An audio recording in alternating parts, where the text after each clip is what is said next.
Alô, amigos, bem-vindos ao Gente que Fala ao vivo de meio-dia a 1, pela Rádio Trianon, AM 740 São Paulo, Rádio Universal, AM 810 Santos e AltV, www.altv.com.br, com reapresentação às 6 horas da tarde.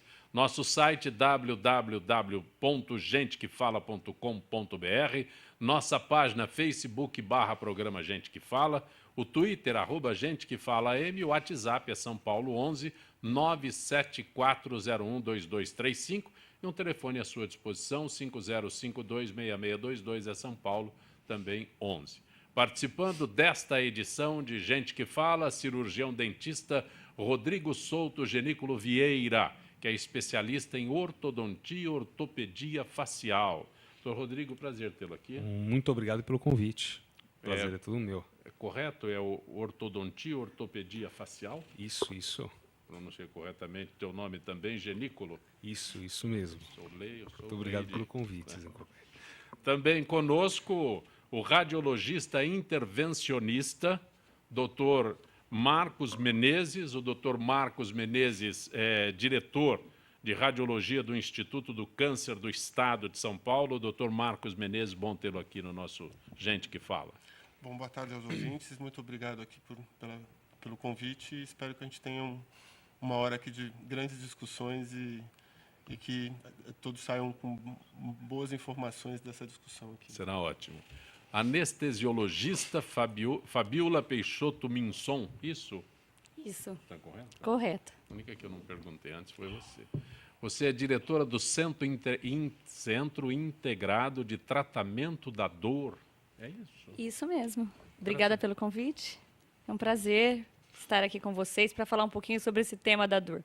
Dr. Rodrigo é especialista em ortodontia. O Dr. Marcos é radiologia.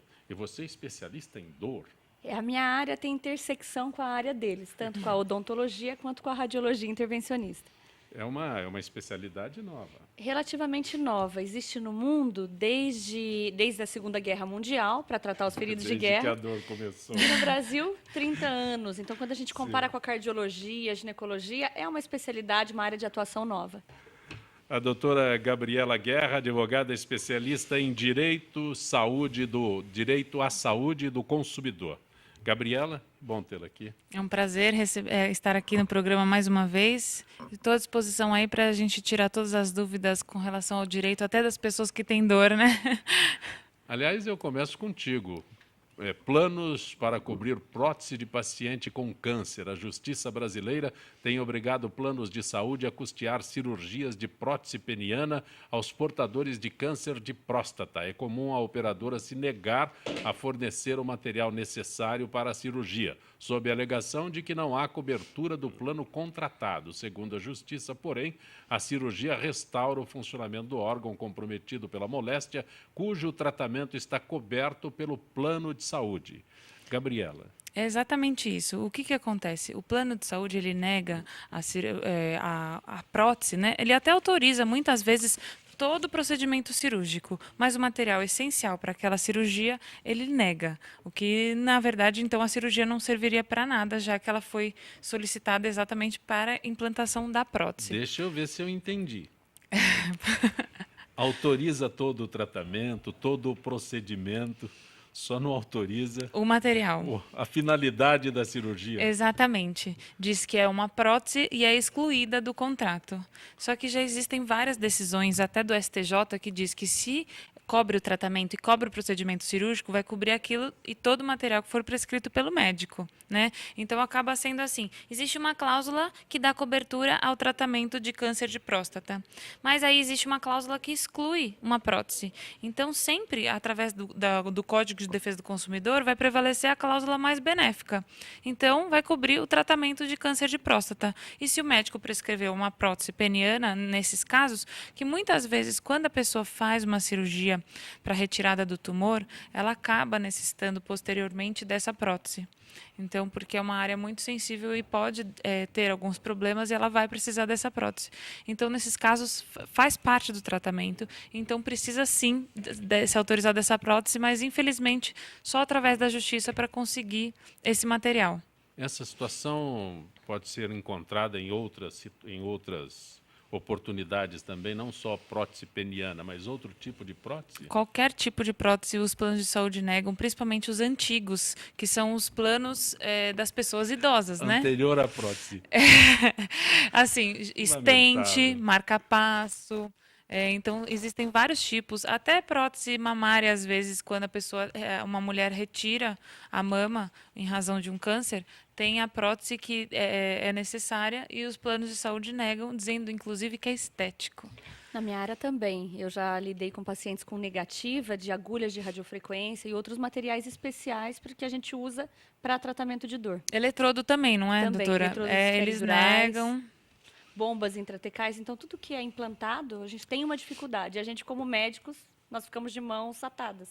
O que acho que tem que ficar claro é assim, não é o plano de saúde que escolhe o tratamento, e sim o médico. Se o plano de saúde cobre a doença, vai cobrir o tratamento prescrito pelo médico. Ele não pode excluir alguma coisa determinada pelo médico. Doutor Rodrigo não está incluso nessa situação de plano de saúde. Olha, eu me recordo, a gente está comentando de prótese, uma época eu cheguei a fazer prótese pelo convênio.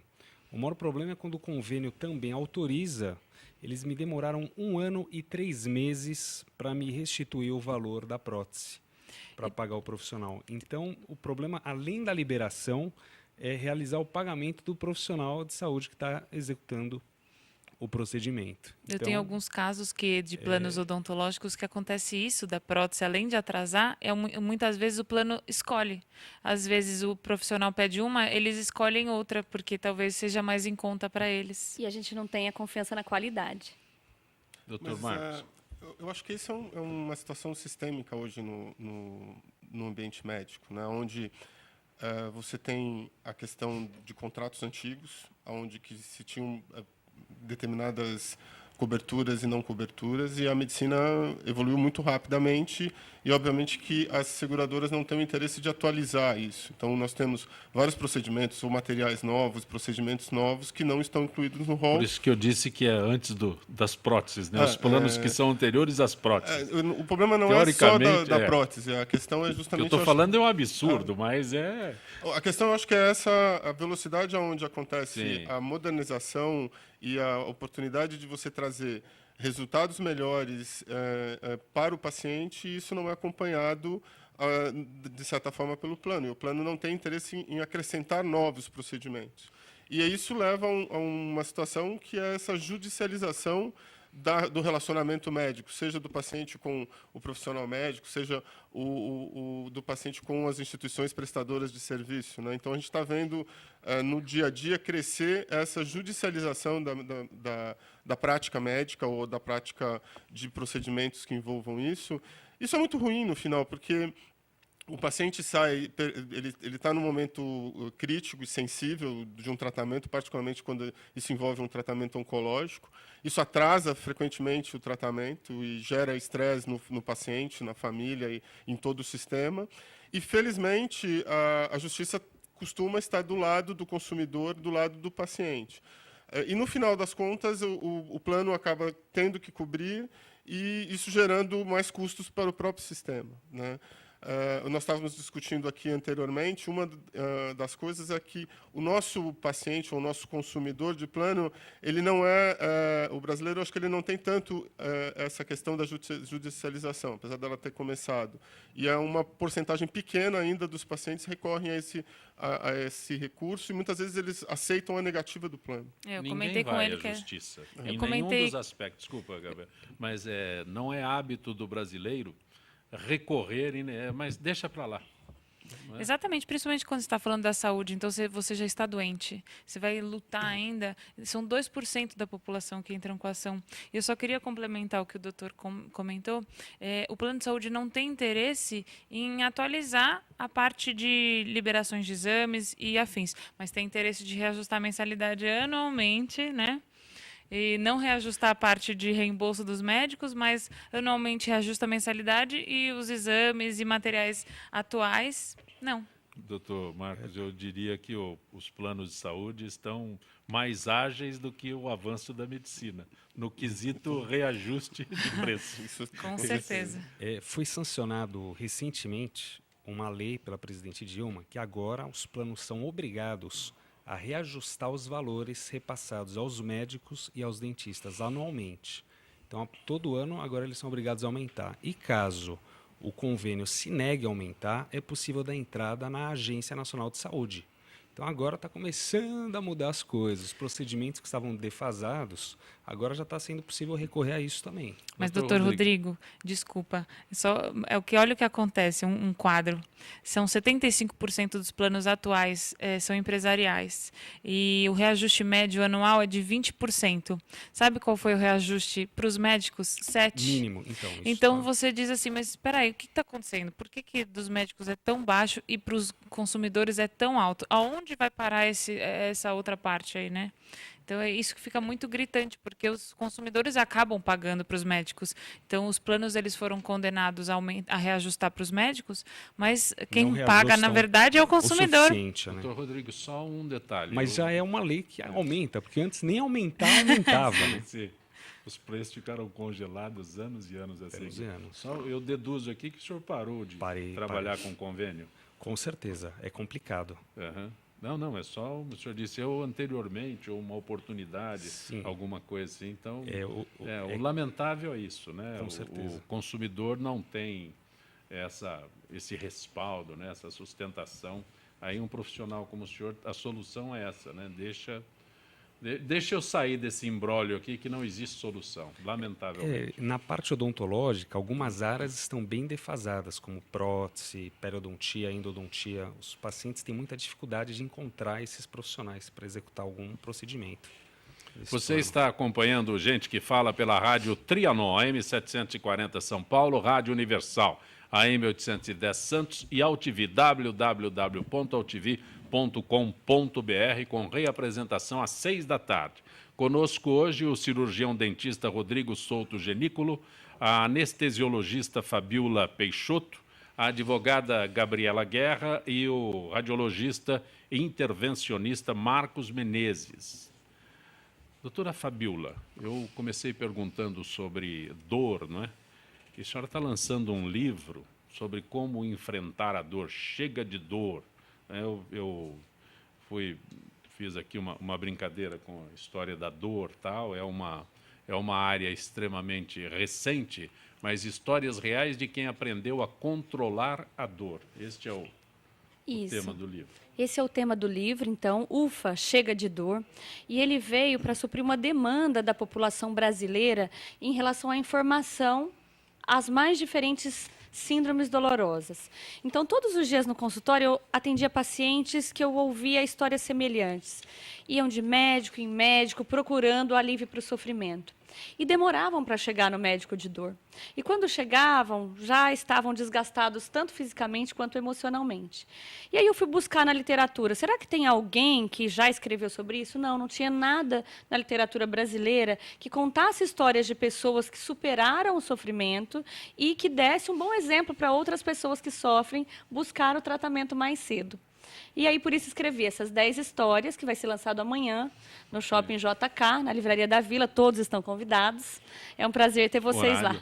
Às 18h30 até às 21h30. 18h30 na Livraria da Vila, do Shopping Juscelino Kubitschek, aqui em São Paulo. Como disse antes, né, não trouxe um oftalmo hoje para me auxiliar. Até aí feito o convite para você. Ufa, chega de dor.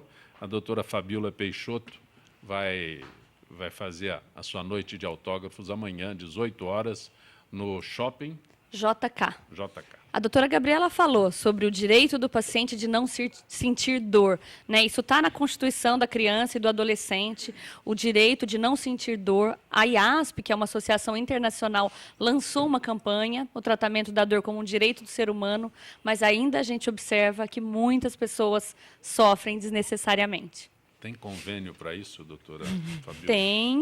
Tem serviços públicos e privados, especialistas em tratamento de dor. O segundo estágio da pergunta seria, tem acesso à rede pública? Existem nas universidades de todo o Brasil.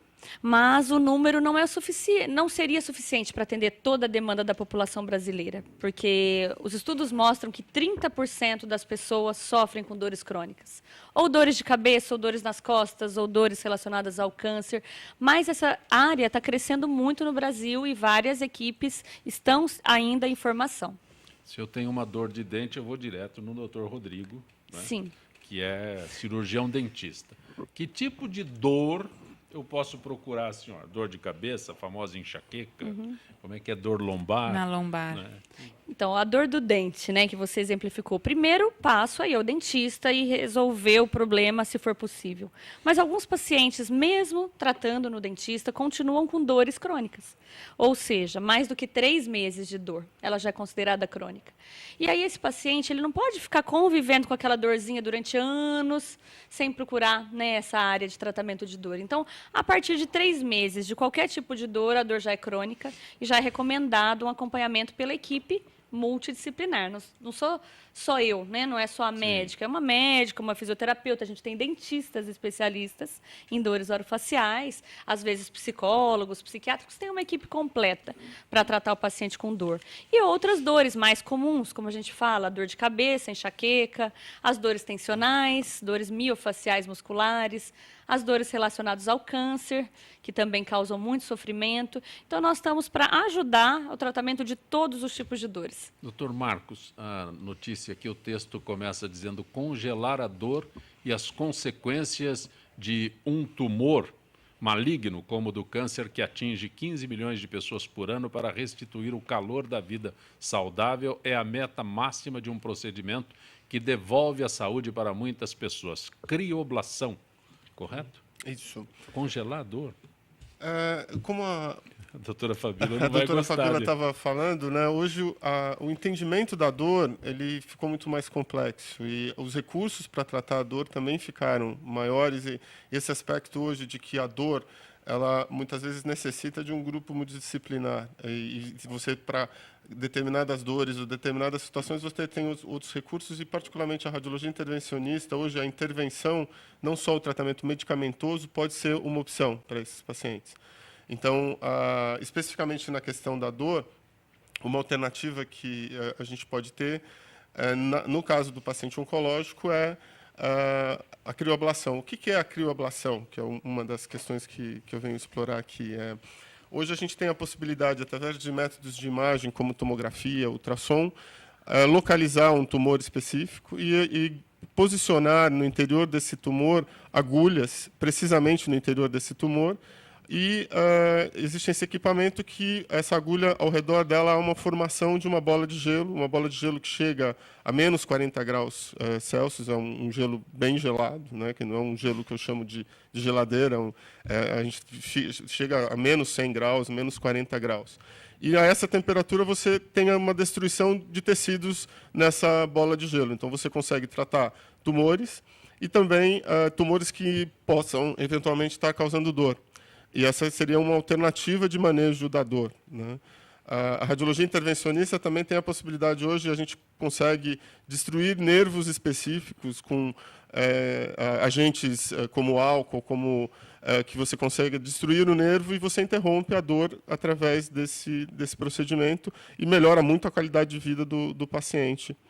Eu fiz referência à crioblação, que é o termo. Isso. Esses termos a gente está habituado a ouvir em cinema só.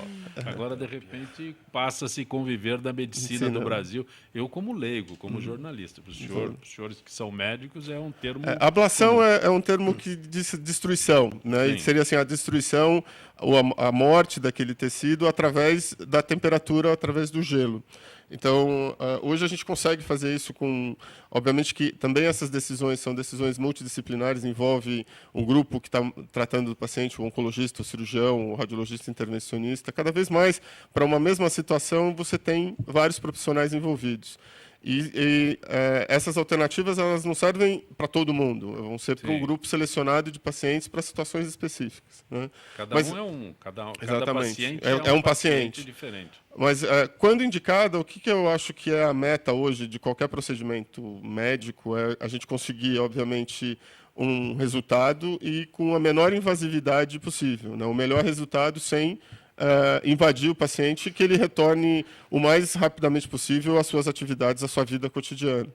E eu acho que, particularmente, o paciente com câncer, isso é muito importante, né? Porque você propor, muitas vezes, um tratamento que ele é mais mutilante, e esse paciente vai ficar meses se recuperando, e aí ele já perdeu esse tempo de vida, né? Então, eu acho que hoje você a medicina está procurando, na verdade, extensão de vida, mas com qualidade de vida. Acho que esse é um item fundamental. E essas terapias minimamente invasivas hoje vêm nesse bojo de você conseguir trazer para o paciente alternativas eficazes e que tragam para ele essa qualidade e extensão de vida. E muitas vezes você consegue efetivamente tratar o tumor. Aonde a crioablação hoje tem um espaço já bastante conquistado na área médica é no tratamento de pequenos tumores renais. Então, hoje você poderia tratar um pequeno tumor renal com cirurgia aberta, ou você coloca essa agulha no interior do tumor, congela e o paciente vai para casa e praticamente você não precisa internar esse paciente, ele volta no outro dia que se faz o procedimento, ele está tocando a sua vida normalmente, né? Então essa seria uma das vantagens aí. Rodrigo? Desculpa, eu estava... Ele está tirando o paciente teu. Imagina, nós trabalhamos em conjunto. Nós trabalhamos em conjunto, inclusive no livro eu cito várias técnicas intervencionistas rápidas, onde o paciente vai para o hospital, faz o procedimento e vai embora no mesmo dia, ao invés de ficar meses ou anos tomando medicamento. Então, isso poupa muito efeitos colaterais dos remédios. Então, essas técnicas todas que ele falou são bem interessantes. Então, trabalhamos juntos e isso, eu acho que o interesse é a qualidade de vida do paciente. E adivinha se o plano cobre crioblastão? Não cobre. Não cobre. Difícil. E o plano prefere. Não acredito. O plano prefere pagar o tratamento mais caro, vai pagar taxas de salas de cirurgia, internação do paciente, que vai ficar mais tempo internado do que pagar um procedimento desse. E mais chance de complicar, né? O paciente tem Intervenções chance de invasivas que são muito mais caras, né? Muito mais onerosas do que um tratamento como esse, que é moderno, mais eficiente, mas ele não, de novo, a gente entra no mesmo raciocínio Sim. de que é uma técnica nova que ainda não está no rol de procedimentos. Rodrigo. Eu não tenho nada a acrescentar, né? Sim. Mas É que quando trata de por dor, se eu fico tratar de lembrando uma- de dentista, né? por se tratar de uma Cirurgião dentista. técnica nova, os profissionais devem se atualizar Sim. para poder praticar essa nova técnica e avaliar também a administração do hospital, né, que às vezes pode preferir internar o paciente em termos de custo do que vai receber de um convênio. Às vezes eles podem estar alterando ali o que seria o ideal para o paciente e o que seria o ideal financeiramente para o hospital. Então é importante fazer uma avaliação da administração também dos hospitais. O doutor Marcos e a doutora Fabiola estão falando de dor, e cirurgião dentista é sinônimo de dor. Aqueles ferrinhos, né, irritantes, aquele barulho. Até o qualquer que barulho já seja- dói, né? Qualquer que seja o barulho do motor, é dolorido. Eu sou desse clube também.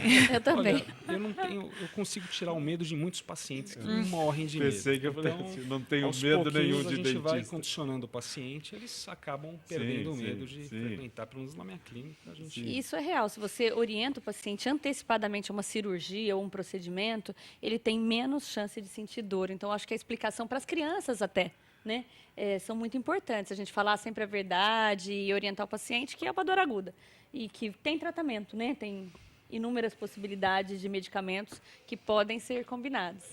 Mas não é aquela história, com dor ou sem dor, né? Se gritar é com dor, é mais caro. Por isso que é importante sempre fazer uma prevenção, não só no cirurgião dentista, como em outras áreas, porque às vezes um problema que pode se desencadear uma grande dor pode ser prevenido precocemente. Prevenido. Perfeito. Pelo menos nos dentistas, de 6 em 6 meses é bom fazer uma prevenção, uma higienização. Eu vou uma para o fluoridação. intervalo e eu vou voltar com o senhor com mais detalhes Maravilha. sobre esse assunto prevenção, que eu discuto sempre e no Brasil não existe. Nós não temos essa palavra prevenção no nosso vocabulário, em todos os setores da nossa vida. Prevenção, Por isso que eu gostaria que o senhor se alongasse mais depois que a gente voltar deste Gente que Fala, sempre pela Rádio Trianon, AM 740 São Paulo, Rádio Universal, AM 810 Santos e AltV, www.altv.com.br. Retornaremos em instantes.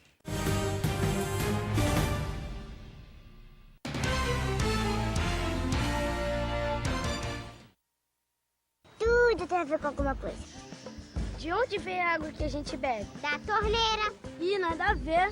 Vem dos rios que nascem da mata. Sabia que a gente só respira por causa das árvores? A árvore respira? Respira. A árvore respira. E o que você tem a ver com isso? Meu ar. Minha água. Minha árvore. Meu ambiente. Mata Atlântica. SOS Mata Atlântica. Mais 25 anos. A Câmara de São Paulo convida você para debater o Orçamento 2015. Ele vai ajudar a melhorar a nossa cidade. Será a sua chance de indicar os investimentos necessários em seu bairro, como mais recursos para a saúde, transporte público, moradia e lazer. Aproveite essa oportunidade e venha para as audiências públicas. Estamos esperando por você. Participe!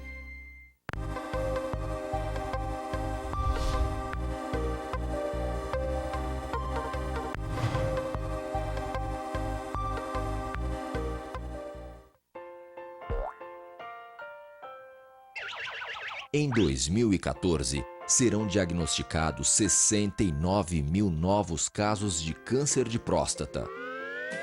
Descoberta precocemente, a doença tem 90% de chance de cura. Ajude a mudar essa estatística. Compartilhe a informação de que cuidar da saúde também é coisa de homem. Drible o preconceito.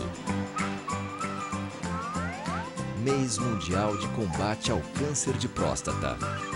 Novembro Azul.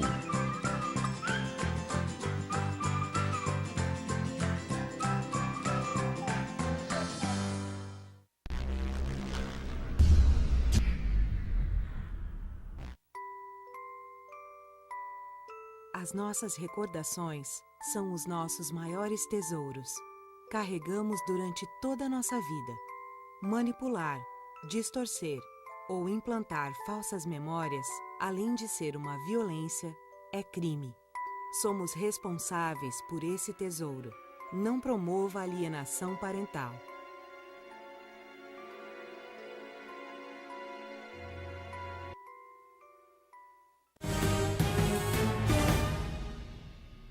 Você está acompanhando Gente que Fala pela Rádio Trianon, AM 740 São Paulo, Rádio Universal AM 810 Santos e AltV, www.altv.com.br. Sérgio Jafé, Lino Araújo e Gabriela Rocha lançam hoje o livro Ser Síndico Não é Parecer, Não é Padecer no Condomínio. Repito, Ser Síndico Não é Padecer no Condomínio. Manual dinâmico para qualquer pessoa entender as questões jurídicas decorrentes da vida em condomínio. O lançamento será às 19 horas na Livraria Cultura do Shopping Iguatemi, na Avenida Brigadeiro Faria Lima, 2232. Sérgio Jafé, que esteve conosco semana passada falando do lançamento deste livro que acontece hoje. Ser síndico não é padecer no condomínio. Da doutora Fabiola, o lançamento? Amanhã. Quinta-feira, dia 27, das 18h30 às 21h30, Livraria da Vila, Shopping JK, Avenida Juscelino Kubitschek, 2041. Ufa, chega de dor. Chega de dor, né? Chega de dor. Então, conosco hoje o cirurgião dentista Dr. Rodrigo Souto Genícolo, a anestesiologista Fabiola Peixoto, a advogada Gabriela Guerra, o radiologista intervencionista Dr. Marcos Menezes. O senhor é diretor de radiologia do Instituto do Câncer de São Paulo e também do Sírio-Libanês. Sírio-Libanês. A tua função no Sírio-Libanês também? Eu sou diretor do Centro de Intervenção, guiado por imagem. Ok. Então, eu cometi a falha de não registrar anteriormente. Dr. Nelson Letísio, cirurgião plástico. Boa tarde, Dr. Nelson Letísio. Boa tarde, Jacopé. Como é que você está, meu? Bem, tudo em paz, doutor Letísio. Podemos falar sobre laser facial? Com certeza, Zé Roberto, com certeza. Veja, Zé Roberto, o laser facial tem muitas funções. Você tem alguns comprimentos de onda que você pode utilizar na face. Você pode usar o mais conhecido de todos eles, que é o laser de CO2, que serve para tirar pequenas rugas, algumas manchas de pele, fazer cirurgia. Em nosso serviço, nós utilizamos muito o laser de CO2 para fazer cirurgia de pálpebra. Você está bem? Doutor Letísio. Ouvindo bem? Tudo bem. O senhor está falando sobre o laser facial e as opções, como ele é indicado, correto? Então, são várias opções de laser de CO2 para face. O mais conhecido que eu estava falando é o CO2, porque com ele você faz o resurfacing, ou seja, você faz tratamento de pequenas rugas, pequenas manchas da face e melhora, por exemplo, cicatrizes de acne associado com enxertos de gordura, uma série de coisas. Porém, na face, ainda você pode utilizar com muita eficácia a luz pulsada, entende? Que serve também para remoção de manchas, pequenos vasos, e você pode usar também o laser Neodymium Yagi, ou dye laser, que você pode fazer tratamento de vaso. O dye laser também é um laser de corante, que você pode fazer o tratamento, inclusive, de hemangiomas faciais. Hemangiomas são aqueles pequenos tumores de gordura que você, às vezes a criança nasce com esses hemangiomas na face e, às vezes, com o passar do tempo, espontaneamente eles regridem. Mas quando fica, às vezes você pode tratar esses pequenos hemangiomas ou com laser neodímio ou com dye laser. Então, Zé Copé, realmente, na cirurgia, na face, você pode usar vários lasers, porém, o mais usado e o laser que todo laser gostaria de ser quando crescer é o laser de CO2, porque ele tem uma eficácia muito grande, tanto para corte como para cirurgia, que eu digo, né, que a gente faz cirurgia de pálpebra com laser, e quanto para tratamento da superfície da pele, porque é um laser ablativo. Doutor Letísio, o senhor está falando sobre a técnica profissional. Agora eu quero saber, eu como paciente, né, pós-operatório, quais cuidados exigidos? Então, Zacopé, depende do laser que você vai utilizar. Por exemplo, o laser de CO2, para corte, você vai ter todos os pós-operatórios de um corte. Quando você faz um resurfacing, você faz uma queimadura de 2º grau. Então, você tem um período de convalescência de uma queimadura superficial da pele. Se você trata vasinho com dye laser ou Neodymium Yagi, não tem convalescência. Você não tem um downtime, entende? Você faz e vida normal. A luz pulsada, por exemplo, para tratar pequenas manchas de pele, algumas hipercromias, você também não tem um downtime muito grande. Quem dá maior downtime é o uso do laser de CO2, que ele faz uma queimadura de 2º grau. Os outros não, eles não são ablativos, ou seja, eles não removem uma camada da pele, eles só tratam o pigmento. Ok, doutor Letísio, eu agradeço a tua gentileza com o nosso Gente que Fala e podemos já marcar uma próxima visita ao Gente que Fala na próxima quarta-feira, ok, doutor Letísio? Um abraço para todos, saúde e paz para todos aí. Grato ao doutor Nelson Letísio, que é cirurgião plástico que participa com frequência do nosso Gente que Fala. Estão conosco hoje o radiologista intervencionista Marcos Menezes, a advogada Gabriela Guerra, a anestesiologista Fabiola Peixoto e o cirurgião dentista Dr. Rodrigo Souto Genículo. Antes do intervalo, o senhor estava falando sobre prevenção, doutor Rodrigo, e eu interrompi exatamente para o intervalo e dizia que prevenção não existe no Brasil. E a tua indicação, né, são de crianças que apresentam problemas bucais visíveis, como um dente nascendo por cima do outro, arcada torta, problemas de origem, mas eu gostaria que o senhor voltasse à nossa prevenção, tão questionado, tão divulgado por todos os senhores da medicina e tão pouco praticado por nós, mortais comuns. Sem dúvida, a prevenção é melhor prevenir do que remediar. Então, para adultos, O ideal é ir de 6 em 6 meses ao cirurgião dentista e fazer uma prevenção, uma profilaxia, uma fluoretação, passar uma aplicação de flúor nos dentes. Isso deve prevenir uma cárie, que vai prevenir, quem sabe, um futuro problema endodôntico, uma grande dor. Para crianças, as crianças, todos nós tivemos dentes de leite, trocamos pelos dentes permanentes. Então é importante, nós que moramos em São Paulo, a nossa cidade é uma cidade de grande poluição.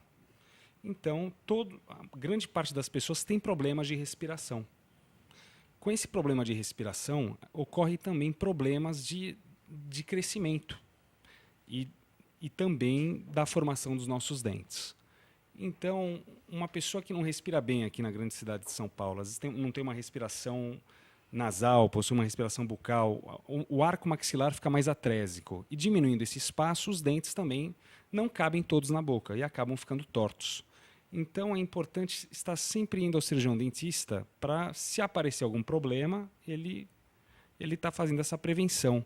O problema é a respiração? Então vai ter que ir no otorrinolaringologista. Ele vai estar orientando. Não só um tratamento no cirurgião dentista vai corrigir. O tratamento multidisciplinar é o mais importante. E aí a pessoa tem que ir lá, reconhecer e tratar.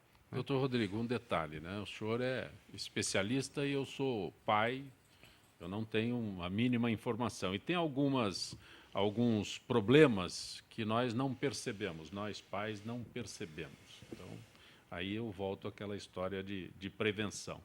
Quando é que eu tenho que ter essa iniciativa de preocupação com os dentes das crianças em todos os aspectos, né? Porque quando fala dentista, se pensa em cárie, mas tem outros problemas que a gente tem que cuidar também, estar atento nos dias atuais.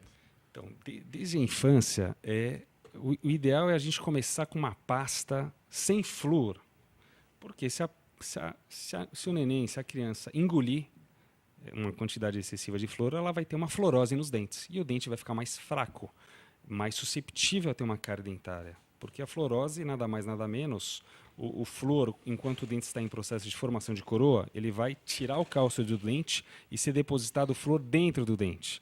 Então, o flúor, enquanto está ocorrendo o processo de formação do dente, ele não é benéfico. Ele é benéfico na superfície do dente, desde que ele não seja ingerido quando a criança está nesse processo de formação de coroa. Dos 0 aos 6 anos, é interessante prevenir um problema de cárie dentária. Por isso que é importante estar indo no cirurgião dentista. A partir dos 6, 7 anos de idade, começa a ocorrer a troca dos dentes de leite pelos dentes permanentes. E aí já passa a ser importante fazer uma visita num ortodontista para ver a necessidade de uma expansão das arcadas ou não, ver se tem ausência de algum dente, né? Durante a fase adulta, é interessante prevenir problemas de alguma restauração. Toda restauração, para o resto da vida, deve ser acompanhada.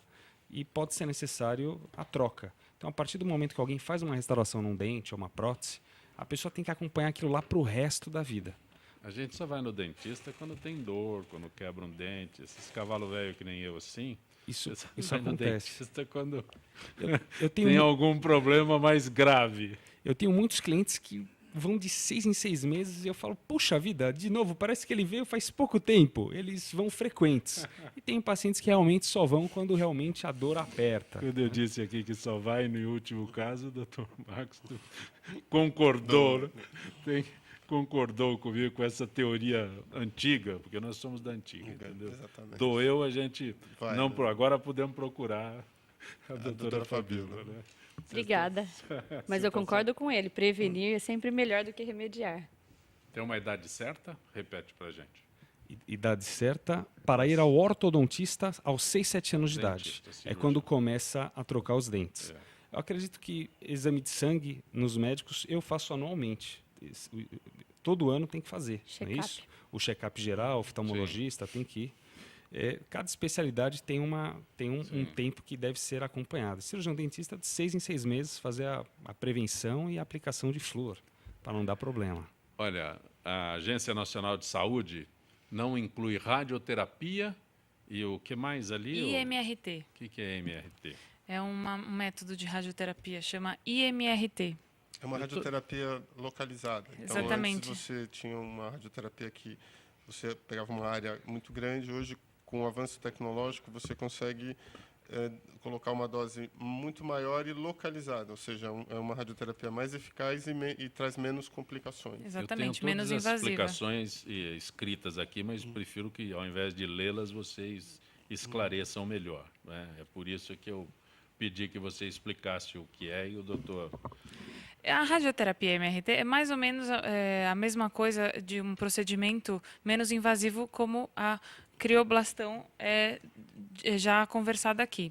Mas, na verdade, o assunto que eu queria comentar sobre a radioterapia MRT, que é incrível, né? Aproveitando que a gente está no mês de novembro, o mês azul, eu quis comentar que a ANS ela incluiu essa radioterapia finalmente no rol da ANS, a radioterapia MRT, mas não para câncer de próstata, somente para tumores de cabeça e pescoço. Então você para pensar assim, então tá bom, então se eu tenho um tumor cerebral, eu sou sortudo, se eu tenho câncer de próstata, não, porque eu vou ter que fazer uma radioterapia mais antiga, central, geral, né, que não é só no ponto. Então, eu entendo que não tem muito cabimento autorizar um método super moderno, que já está sendo bastante utilizado, só para alguns tumores, outros não. Né? Não tem muito sentido essa determinação. Eu sempre sou... eu gosto da ANS, mas eu critico quando ela comete essas limitações. Inclusive, o presidente atual da ANS, ele era um presidente de um plano de saúde grande, então a gente acaba perdendo aí a credibilidade. Ela perde a credibilidade. Para cuidar da saúde ou para cuidar dos interesses dos planos? Sabe, né? Ele está para lá para essa sua segunda opção aí, mas a gente tenta ainda ter esperanças nesse país. Mas, enfim, eu quis comentar com relação assim, um método super menos invasivo, a pessoa não vai sofrer tantos danos, mas, infelizmente, a ANS limitou para câncer cerebral, câncer de cabeça e pescoço. Né? E a parte do câncer de próstata, que é um método bastante eficaz, que eu acho que a radioterapia MRT é bastante utilizada, acho que o doutor até pode me corrigir. É bastante eficaz, e hoje seria o mais moderno em várias situações. E a ANS não autorizou. Doutor Marcos, aí uma pergunta um pouco mais espinhosa. Chega um paciente para o senhor com problemas e mais problemas, porque o senhor sabe como resolver, mas aí colide com a história do plano não autorizar. Qual é o procedimento correto? Isso é uma questão assim, normalmente o paciente ele vai buscar isso, né? Ou ele pode ir buscar isso juridicamente, como a gente até comentou, muitos não preferem não irem buscar, né? E quando não se consegue, ou ele tem que, apesar de estar dentro do plano, ele tem que arcar com esses custos. Ele tem essas duas alternativas, normalmente. Ou ele não faz o procedimento porque não está coberto, ele vai buscar uma outra alternativa. Porque hoje, em medicina, você tem, na verdade, várias opções para o mesmo tratamento, uma mais moderna, outra menos moderna, uma que tem isso, tem essa ou outra vantagem, né? Sempre é uma questão de custos, benefícios, mas para o mesmo problema você tem várias alternativas. Algumas delas estão dentro do plano, outras não estão dentro do plano. Então, as alternativas que o paciente tem é ou de optar por uma que tenha cobertura, apesar de muitas vezes não ser a melhor indicação, ou ele vai para a justiça atrás desse direito, ou ele tem que arcar com os custos desse procedimento que não está coberto. Essas seriam as três alternativas que ele tem. Se eu sou o paciente, procuro o senhor e digo, meu plano de saúde não cobre, eu tenho que explicar para o senhor ou o senhor é que me explica? Não, normalmente... o senhor que me esclarece. Eu que esclareço isso, mas essa eu acho que é uma relação que eu pessoalmente não procuro entrar. Eu acho que é uma relação do paciente com o plano. Né? Eu acho que o médico aí ele está ao lado disso e eu, obviamente, procuro ficar ao lado do paciente. Mas essa é uma relação do plano com o paciente. O papel do médico é orientar o paciente o que nós temos de técnicas, as menos invasivas, as mais invasivas e o que ele tem direito. E aí ele decide se ele quer entrar para a justiça ou fazer uma perícia, ligar para o convênio. Eu tenho pacientes que vencem pela insistência. Então eu falo água mole em pedra dura. Eles vão ligando para o plano, exigem uma resposta, eles dizem não, pedem autorização, vão para a perícia e conseguem a autorização dessa forma. Quem não consegue, aí a gente tem que indicar uma advogada, mas eu acho que o papel do médico é orientar o que existe e como ele pode proceder, e a decisão é dele. Com certeza. E o que eu acho, assim, é importante que nessas partes que a pessoa consegue insistir com o plano, é legal. Eu tenho muitos clientes que me ligam com um problema, me contam um problema, eu falo, olha, o senhor tem que realmente estar excluído do seu contrato. O senhor só vai conseguir isso entrando na justiça. Mas é uma coisa que não é urgente, de tanto ligar para o plano, ameaçar que vai entrar com a ação, alguns até conseguem. Mas nos casos que é urgência, eu gosto de destacar isso para as pessoas não terem medo, porque a justiça funciona em 24 horas nesses casos. Quando se trata de urgência, a pessoa precisa de uma cirurgia. Teve a negativa, no dia seguinte, entrando com a ação, ela já tem o resultado. Doutor Marcos, nós falamos há instantes sobre crioblação para tumores, né? Tratamento de tumores. E há um hospital português que usa crioblação para arritmia? Isso não é a minha área específica de atuação. Quem faz esse tipo de tratamento hoje é um grupo específico de... Mas eu gosto de colocar as pessoas em situação delicada aqui. De cardiologistas e intervencionistas, né? Que antigamente o paciente que tem uma arritmia grave, ele só consegue controlar isso com o famoso marca-passo. E hoje há um entendimento maior da onde que estão esses problemas, se consegue diagnosticar muitas vezes onde que estaria, vamos dizer, o curto-circuito, né? E atuar naquela área específica. Então, existem técnicas de destruição desses nervos específicos que geram a arritmia, seja por radiofrequência, seja por crioablação. E, mais recentemente, essa técnica de crioablação que esse hospital português que você falou tem utilizado. A crioablação, nesta área, é uma inovação, é uma novidade, isso é bem recente. O que se tem aí já mais de história é o tratamento com radiofrequência. E a crioblação tem entrado nesse tratamento específico da arritmia também. Doutor Rodrigo, por que os dentes ficam amarelados com o passar dos tempos? Olha, se nós imaginarmos uma parede branca e arremessarmos uma xícara de café, um café, vai manchar a parede. Agora, se nós arremessarmos uma cenoura, a cenoura já não vai detonar a parede. Os dentes é parecido, os corantes escurecem os dentes ao longo da vida. Então, para prevenir esse escurecimento, é interessante fazer um clareamento dental para quem quer melhorar a estética bucal. Mas os corantes são os grandes responsáveis pelo escurecimento dentário. Podem ocorrer outros motivos de escurecimento, como uma necrose pulpar e o dente escurecer por causa da morte da polpa, mas acho que o assunto em si é mais os corantes, né, do dia a dia. Ok, aqueles que estão acompanhando Gente que Fala e utilizando o 50526622, Jaime do Jardim Bom Filhole, doutora Fabiola, qual a posição também para o doutor Marcos? Qual a posição dos senhores sobre a vinda ao Brasil de médicos cubanos?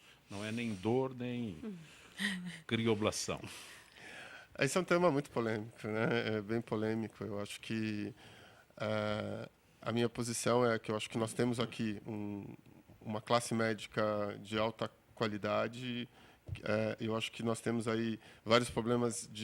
O problema não é a falta de médicos, o problema é uma falta de sistema e de estrutura e melhor distribuição desses médicos. E fazer com que, nesses lugares onde não tem médico, também não tem estrutura. Então, você levar, seja qualquer médico, seja o brasileiro, o cubano, o americano, você não vai resolver a situação, né? Obviamente que eu acho que a necessidade é, assim, de ter médicos, né, para essa população. Acho que temos que colocar isso lá e temos que colocar com estrutura. Apenas colocar o médico, acho que não vai ser a solução. Eu concordo com o Dr. Marcos, porque eu acho que, assim, no Brasil, nós estudamos em faculdades onde existe um critério de qualidade. E a gente não tem essa relação com Cuba, né? Então, a formação dos médicos que vêm, muitas vezes, é duvidosa. E nós precisamos quebrar essas barreiras governamentais em relação aos vários tratamentos. E, trazendo médicos de fora, isso nós não vamos conseguir. Semana passada, o presidente da Sociedade Brasileira de Estudador estava em Brasília, numa semana inteira de combate à dor, levando políticas de saúde para tentar melhorar. Mas muitas vezes a gente observa que essas políticas levadas pelos brasileiros não são ouvidas, né? Então, eu acho que se a gente tivesse mais oportunidade com deputados, governantes, para melhorar a política, os médicos brasileiros conseguiriam ajudar na distribuição e no melhor atendimento da população. A gente vem na estrutura que o doutor Marcos se referiu. Eu acho que esse é um problema que deveria ser endereçado como um problema da nossa sociedade brasileira, né? não é só um problema, eu acho que é um problema que a classe médica tem que se envolver junto com a classe política, junto com a liderança política e prover uma solução. O problema é a população do interior, a população de estados menos afastados precisa do médico? Precisa, esse é o fato. Mas precisa de médico de qualidade também. Como a gente vai resolver essa situação? Eu acho que nós temos uma população médica suficiente aqui, precisamos levar o médico junto com a estrutura para que ele possa atuar, né? Mariana da Lapa pergunta para a Gabriela: o que fazer quando, em caso de urgência, o paciente acaba pagando por um procedimento que o plano se recusou a cobrir, mesmo sendo obrigatório? Pedir o reembolso desse procedimento, se vocês efetuaram o pagamento. Através do plano de saúde, os senhores têm 30 dias para pedir esse reembolso, né? 30 dias do pagamento. Então, se o plano negar mesmo assim, aí tem que entrar com a ação para pedir de volta esse dano material e sendo atualizado desde a data que você efetuou o pagamento. Marcos de Pinheiros, doutora Fabiola, existe algum tratamento caseiro que alivie dores crônicas em partes diferentes do corpo ou cada problema tem seu próprio tratamento? Pergunta o Marcos. O tratamento da dor é sempre individualizado. Cada problema tem um tratamento. E o que serve para mim não serve para você. Nós sentimos dor de maneira diferente. Então, eu trabalhei uma época com cirurgias realizadas pelo mesmo cirurgião, com a mesma equipe de anestesia, e observava respostas totalmente diferentes em pacientes. Então, o tratamento tem que ser individualizado, sim. Em relação aos remédios caseiros, grande parte da população brasileira, principalmente no norte do país, no Amazonas, eles usam ervas, usam chás. Alguns nós temos comprovação científica de poder anti-inflamatório, em outros casos não. Então, existe hoje uma chamada medicina integrativa que avalia essas plantas, coisas naturais, e qual a sua eficácia na medicina. Aquele chazinho da vovó tira a dor mesmo? Relaxa. Relaxa, então pode ajudar. Ufa chega de dor, o lançamento hoje? Amanhã. Amanhã. O lançamento é amanhã. Os detalhes, eu peço à senhora os detalhes, porque, como disse, o oftalmo não veio hoje. Amanhã, quinta-feira, 27/11, das 18h30 às 21h30, na Livraria da Vila do Shopping JK, que se localiza na Avenida Juscelino Kubitschek, 2041. Eu espero todos vocês lá. Eu acho que é um livro que vai mudar o panorama de dor no Brasil.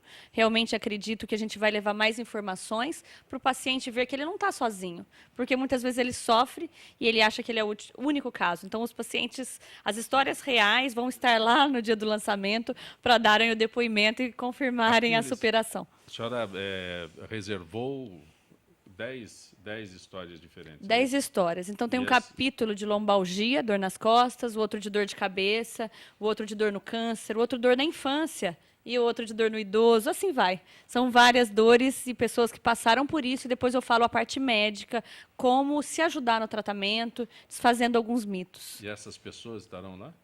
Muitos deles, sim. Alguns que são de São Paulo, não são todos meus pacientes, são pessoas que passaram por diversos serviços de dor do Brasil e que decidiram dar o seu relato, né, de superação, contar o quanto eles demoraram para buscar o tratamento, quanto eles demoraram para solucionar o seu problema. Então, muitos dos pacientes, os que são de São Paulo, certamente estarão lá. A senhora é da Sociedade Brasileira de Estudo da Dor. Sim. É isso?